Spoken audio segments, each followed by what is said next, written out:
pour la 19. J'avais posé la question parce qu'il y a une décision du maire sur ce 9 rue du Capitaine Dreyfus et une délibération. Et il y a une autre décision du maire qui concerne le même secteur avec une préemption. Pour l'instant, pas de cession.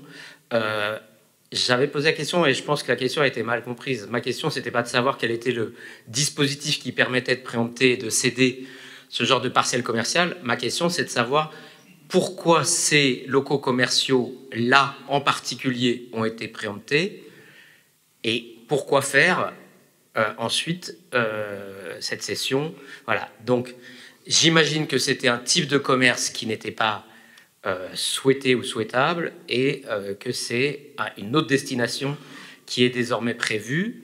La puissance publique, à travers, en l'occurrence, l'outil de la préemption, souhaite pouvoir garantir une diversité de l'offre commerciale et ne pas se retrouver, comme ça a été dans la dernière période, notamment un peu le cas, sans vouloir caricaturer, mais de la rue du Capitaine Dreyfus, avec une série d'établissements ou bars ou restaurants ou restauration rapide avec des degrés de qualité que l'on peut discuter.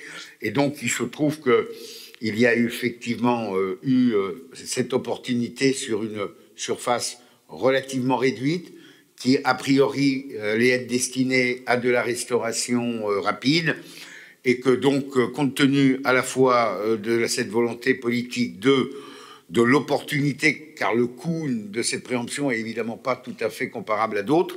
Et pour les raisons que je viens d'évoquer, c'est la raison pour laquelle nous avons été conduits à prendre cette décision. Nous allons procéder au vote. Alors, si Monsieur Lechecker, Madame Lana, Monsieur Molossi et Monsieur Charles veulent bien... Attendez, pardon, explication de vote de Monsieur Cerne. Ah ouais, mais là, il faut... Attendez une seconde, Monsieur Molossi. Explication de texte. Enfin, en gros, ça sert à rien de sortir quand on a répondu à la question. Enfin, c'est n'importe quoi. Soit on sort et on participe au débat, je sais pas, moi, bref, c'est... Non, mais... Ben oui, mais dans ce cas-là, il faut autant rester... Enfin, c'est n'importe quoi. Pardon, mais... excusez-moi. Non, sur ce point, quoi, ouais. Je suis les recommandations du secrétariat général de la ville qui, en l'étude des textes, nous disent que les administrateurs suivants sont priés de sortir. Ils peuvent assister au débat, mais, me dit le secrétariat général de la ville, ils sont priés de sortir au moment du vote. Donc, je m'exécute. Je vous en prie, mais ce n'était pas sur un sujet technique. Enfin, s'ils sortent, c'est qu'ils sont considérés en risque de prise illégale d'intérêt comme conseillers intéressés.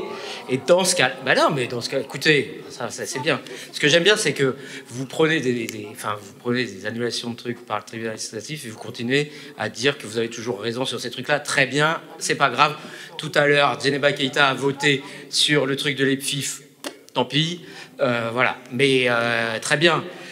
Bah oui, c'est un porteur de mandat à voter, donc voilà. Attendez, vous avez une explication de vote, peut-être? Oui, et l'explication de vote, c'est que, effectivement, l'explication, enfin, c'était ça que je demandais. C'était effectivement, s'il y avait prévu de la restauration rapide, et qu'on ne veut pas qu'il y ait que de la restauration, je comprends qu'il y ait une préemption. Mais du coup, puisqu'on passe à la société, à la SEM Résilience Innovation, ça veut dire que c'est la SEM ou la SPL, je ne sais plus, qui devra veiller en fait à l'usage commercial autre de ce lieu. Et donc, je sais pas, pour qu'on passe par la SEM, c'est pas grave. Du coup, étant donné l'explication, pas de problème. Enfin, je voterai. Parfait. Voilà. Ça valait la peine d'attendre. Lechecker, Lana, Molossi et Charles veulent bien sortir. Je mets aux voix contre, abstention, unanimité.